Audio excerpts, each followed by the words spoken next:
पूजा पाठ, कर्मकांड, ज्योतिष सीखने एवं सनातन धर्म से संबंधित वास्तु शास्त्र, जंत्र मंत्र, तंत्र, शास्त्रोक्त ज्ञान प्राप्त करने के लिए जुड़े हमारे इस चैनल से।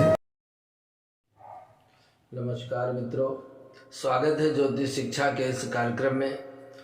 आपके लिए आज सुंदर जानकारी लेकर के आए हैं, क्योंकि बहुत समय से भक्तों की जिज्ञासा है कि ज्योतिष शास्त्र के अंतर्गत लोग सब कुछ तो पूछते हैं, लेकिन हमारी मृत्यु कैसे होगी। यह भी एक रहस्यमयी विज्ञान है, क्योंकि जो जन्मे सो निश्चय नाशय, और जो नाशय सो पुनः प्रकाश है। जिसका जन्म है उसकी मृत्यु निश्चित है, लेकिन मृत्यु की स्थिति क्या होगी उस पर ज्योतिष शास्त्र हमारा क्या कहता है। क्योंकि दुनिया में जो आया है उसकी मृत्यु निश्चित है, कोई बच नहीं सकता, लेकिन मृत्यु के समय किसकी कैसी स्थिति होगी यह जानने के लिए सबके मन में अत्यंत जिज्ञासा होती है। किसी की मृत्यु बिना कष्ट के होती है, तो किसी की दुर्घटना में होती है, किसी की भयंकर पीड़ा में होती है, और किसी की बड़े सुखपूर्वक मृत्यु होती है। तो हर मनुष्य के मन में यह भावना होती है कि हम सुखपूर्वक मृत्यु को प्राप्त करें, क्योंकि जन्मत मरत दुसह दुख होई।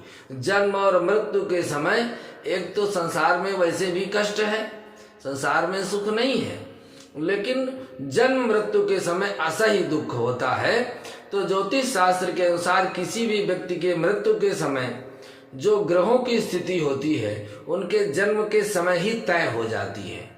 आयु कर्मंच वित्तंच विद्या निधन में च पंचैतान्यपि सृज्यन्ते गर्भस्तस्यैव देहिनः। जिस समय गर्भ में स्थित होता है जीव, 5 चीजें उसकी पहले निश्चित होती हैं। आयु, कितने दिन जीना है, कर्मंच, काम क्या करना है, वित्तंच, धन कितना होगा, और विद्या निधन में उच। ये 5 चीजें पहले निश्चित हो जाती हैं, तब उस संसार में उस जीव का आगमन होता है।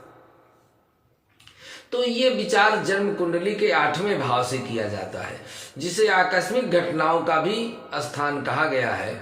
आपकी जन्म कुंडली में जो लग्न है, लग्न से 8वां भाव आयु का स्थान है, वहीं से आयु का पता लगाया जा सकता है मृत्यु के समय की स्थिति क्या होगी। तो ज्योतिष शास्त्र के अनुसार जिस व्यक्ति के जन्म कुंडली में सूर्य 8वें घर में बैठे होते हैं, उनकी मृत्यु का कारण होता है बुखार, गंभीर बीमारी, तेज बुखार आना, मूत्र संबंधी रोग होना, और अग्नि से भी हो सकती है। आग, बिजली या अग्नि से संबंधित जो चीजें हैं उनसे भी मृत्यु हो सकती है। इसी तरह से यदि चंद्रमा मृत्यु स्थान में 8वें भाव में हो तो जल तत्व का कारक माना जाता है।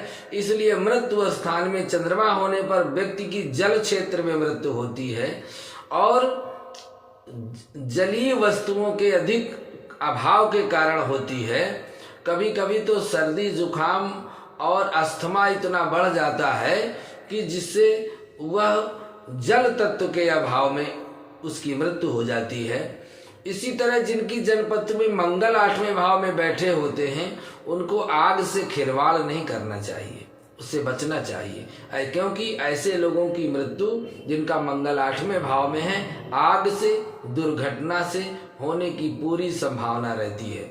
ऐसे व्यक्तियों के मृत्यु का कारण त्वचा रोग, वाहन दुर्घटना, जादू टोना, पीलिया या आकस्मिक दुर्घटना, ऊंचाई से गिरना, इन परिस्थितियों में मनुष्य की मृत्यु होती है।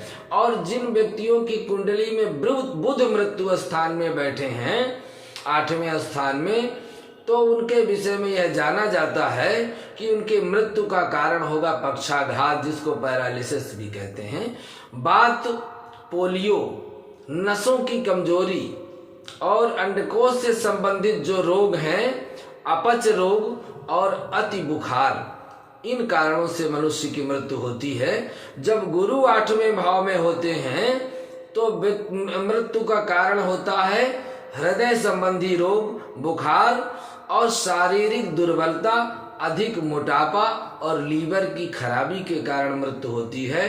यदि शुक्र 8वें घर में हो तो इस बात का संकेत देता है कि मृत्यु के समय व्यक्ति को यौन संबंधी रोग से पीड़ित होना पड़ता है।